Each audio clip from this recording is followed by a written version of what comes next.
pembelajaran sosial emosional. Pembelajaran sosial emosional ini adalah pembelajaran yang bertujuan untuk membantu mengelola aspek sosial dan emosional diri sendiri, baik kita sebagai guru maupun sebagai siswa kita. Jadi dalam PSE ini Bapak Ibu yang mau kita tingkatkan adalah kompetensi sosial emosional anak didik kita. Tentu kita juga harus kita tingkatkan juga kompetensi sosial dan emosional kita. Bagaimana cara kita untuk meningkatkan kompetensi ini? Itulah yang disebut tadi pembelajaran sosial emosional.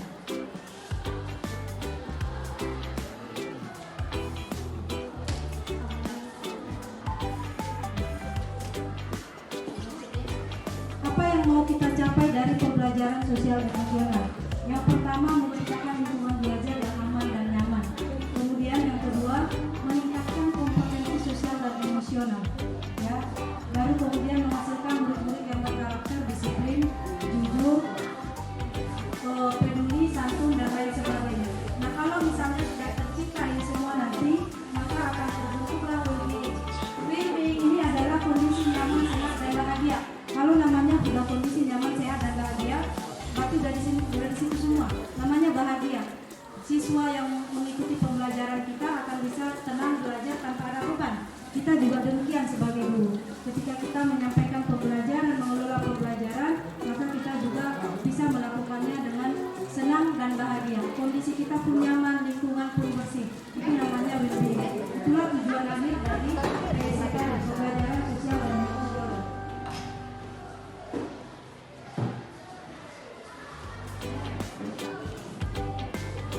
Apa saja rupanya kompetensi sosial itu?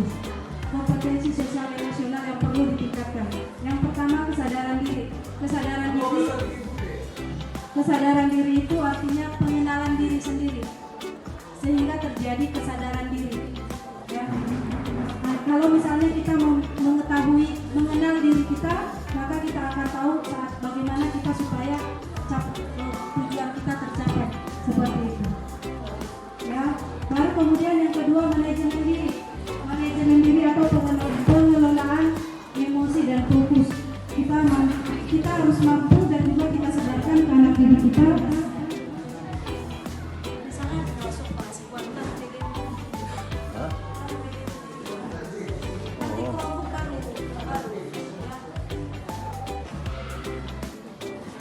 Manajemen diri. Manajemen diri ini kemampuan kita mengelola emosi kita.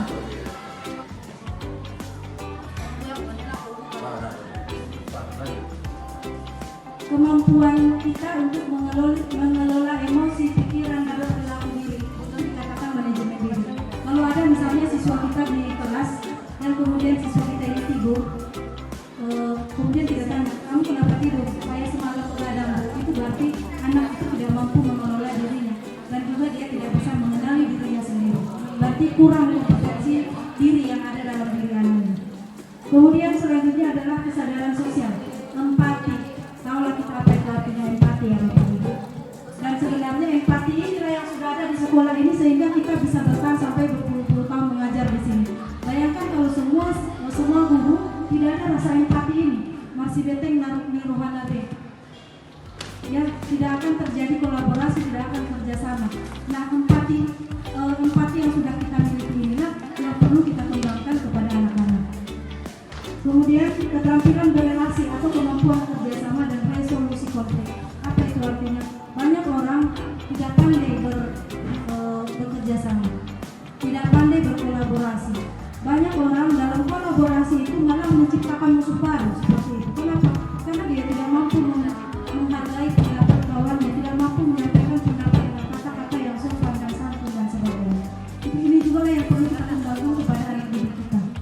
Yang terakhir, pengambilan keputusan yang bertanggung jawab.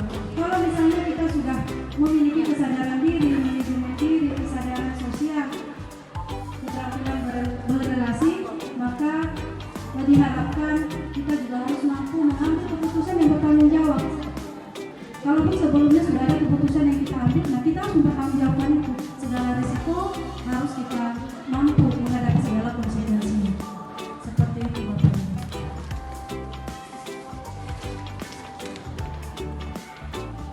Apa itu mindfulness? Mindfulness ini kegiatan akan menyadari secara penuh yang terjadi dalam diri kita. Mindfulness ini ibaratnya itu kesadaran penuh. Kalau misalnya kita sudah memiliki kesadaran penuh, maka 5 KSE tadi, pengelolaan diri, kesadaran diri, empati tadi akan memperkuat terwujudnya 5 KSE ini kalau sudah ada mindfulness ini. Mindfulness ini biasanya dilakukan dengan teknik stop. Apa itu? Misalnya begini, kalau misalnya kita lagi emosi kepada anak kita, selesai emosi, kita perlu menenangkan diri dengan cara menarik nafas pelan-pelan. Nah, itu dimasukkan dalam kategori mindfulness, teknik stop. Ya, dan ada teknik stop sebenarnya, tapi nanti kita nggak bisa karena bukan ini dia. Apa itu teknik stop? Yang pertama berhenti melakukan segala yang kita lakukan. Berhenti dulu. Kemudian take a deep breath, tarik nafas dalam-dalam. Baru kemudian observe, amati perut yang mengembang, amati perut yang mengempes seperti itu. Baru kemudian pause, lanjutkan, latihan selesai. Lanjutkan kembali, ulang-ulangi seperti itu. Dan setelah selesai ini lanjutkan kegiatan. Jadi diharapkan dengan adanya teknik stop ini kesadaran penuh akan terjadi sama diri kita. Baru implementasi, bagaimana cara mengimplementasikan pengajaran KSE ini? Yang pertama, pengajaran secara eksplisit. Maksudnya kita silakan waktu misalnya ada sekitar 1 jam pelajaran khusus untuk menyampaikan PSE kepada anak didik kita ini. Kita buat dengan kata-kata motivasi, kita buat dengan permainan atau dengan cara tertentu di mana tujuannya adalah meningkatkan KSE mereka. Nah, kemudian integrasi KSE dalam praktek mengajar guru dan kurikulum akademik. Terintegrasi, kalau misalnya kita buat RPP, nah di sini kita masukkan baik mulai dari kegiatan awal, kegiatan inti. Jadi di dalam pembelajaran, proses pembelajaran sudah ada KSE-nya. Misalnya begini, ketika kita menyapa anak-anak, baru kemudian kita tanya bagaimana kondisi hatimu saat ini anak-anak seperti itu. Nah di saat itu macam mana caranya supaya anak-anak bisa jujur. Kalau misalnya ada anak saya sedang bersedih, nah di sinilah kita masukkan KSE itu supaya dia mampu mengelola dirinya, supaya ada kesadaran dirinya. Itu tujuan. Lalu kemudian penciptaan iklim kelas dan budaya sekolah.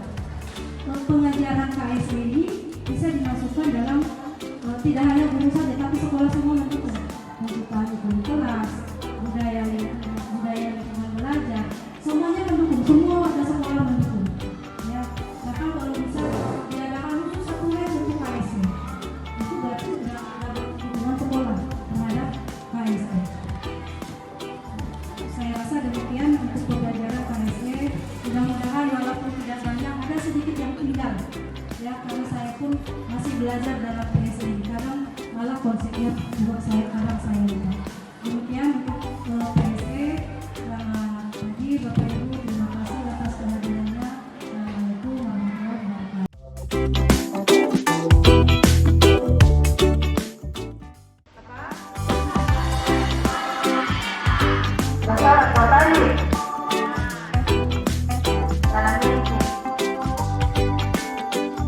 Sebagian sudah, sebagian dulu.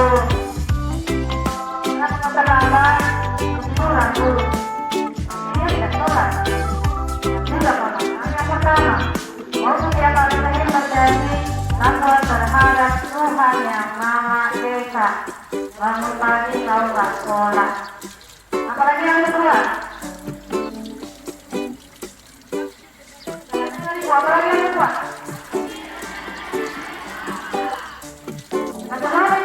Terhadap tanah air dan bangsa. Tandanya kau cinta kepada bangsamu, kau punutlah sampah itu. Kau buanglah sampah ke tempat. Itu tanda yang pertama kau cinta kepada bangsamu. Hal yang paling mudah kau lakukan. Kau lakukan itu tidak? Kenapa? Karena tak cinta kau tanah air. Padahal itu hal yang paling mudah kita lakukan. Apalagi yang ketiga. Ayo apalagi.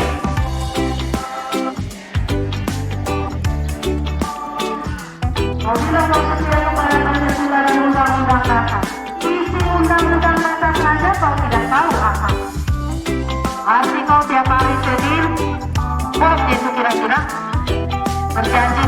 Senin. Tapi mulai dari yang pertama sampai ini udah ketiga, belum ada realisasinya Ibu lihat. Apalagi selanjutnya? Ayo, mana suara? Apalagi selanjutnya? Lalu pohon.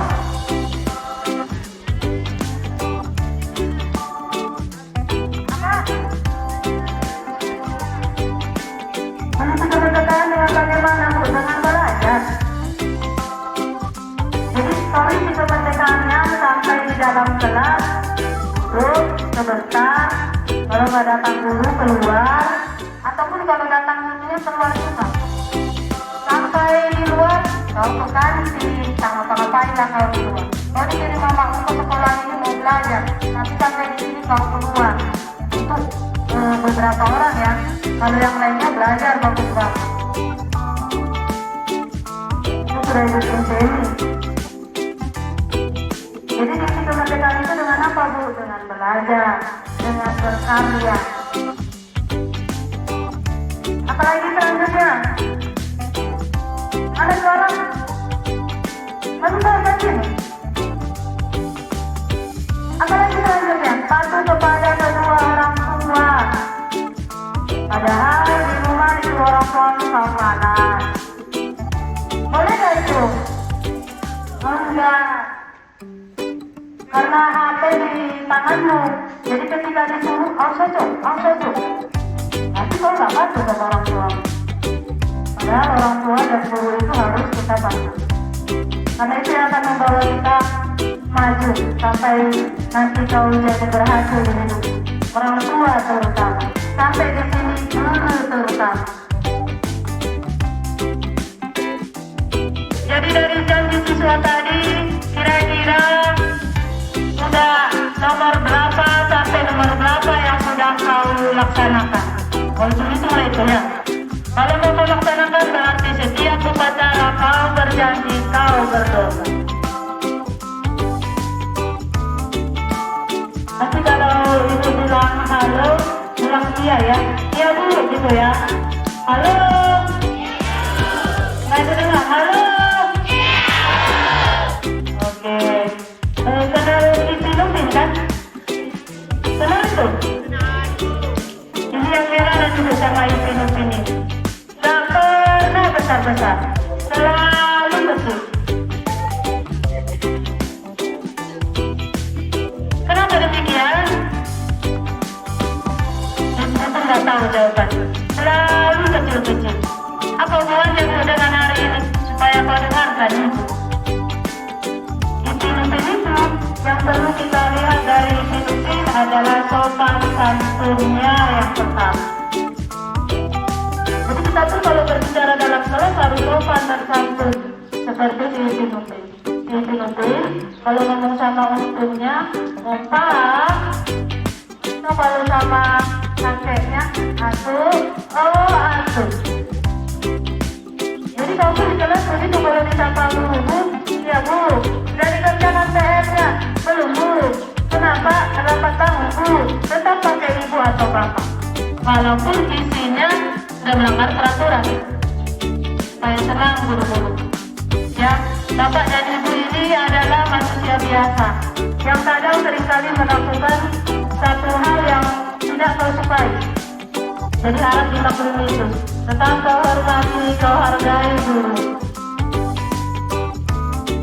Ibu ingin untuk hari ini kau ingat-ingat apa yang ibu bilang. Ipin-Upin itu yang pertama yang perlu kita ingat adalah sopan santunnya. Kemudian janji siswa tadi supaya tidak berdosa ketika kau berjanji setiap hari ini laksanakan. Ya, barangkali hanya demikian amanat. Assalamualaikum warahmatullahi wabarakatuh. Saya Rinawati SPD sebagai Wakil Ketua